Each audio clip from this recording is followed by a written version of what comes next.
குழந்தைய ஒண்ணும் இல்லாம ஆக்கணும், இல்ல ஒரு வழி பண்ணணும்னு நினைச்சீங்கன்னா, தைரியமா உங்க குழந்தை கையில நீங்க ஒரு ஃபோன குடுங்க. வேற எதுவுமே நீங்க பண்ண வேணாம். ஆட்டோமேட்டிக்கா குழந்தையோட லைஃப் கீழ போயிட்டே இருக்கும். ரொம்ப முக்கியம் ஸ்க்ரீன் டைம். ஸ்க்ரீன் டைம குழந்தைக்கு எவ்வளோக்கு அளவுக்கு நீங்க கம்மி பண்றீங்களோ, அவ்வளோக்கு அளவுக்கு உங்க குழந்தையோட ஃபோக்கஸ் ஆகட்டும், கான்சன்ட்ரேஷன் எல்லாத்த விட பேச்சு, திங்கிங் கெப்பாசிட்டி இது ரொம்ப முக்கியம்.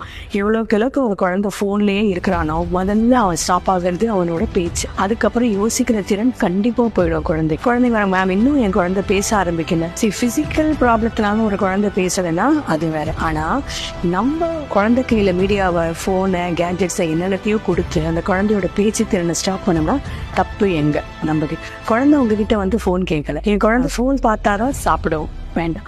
நீங்க போனை கொடுத்துட்டீங்க, பார்த்துட்டு சாப்பிட்ற. முதல்ல உன் குழந்தைக்கு என்ன சாப்பிடுறன்றது குழந்தைக்கு தெரியணும். அப்ப அந்த போன் அந்த கையிலேருந்து வாங்க. ஸோ எவ்வளவுக்கு குழந்தையோட ஸ்கிரீன் டைம் நீங்க கம்மி பண்றீங்களோ அவ்வளவுக்கு ரொம்ப அழகான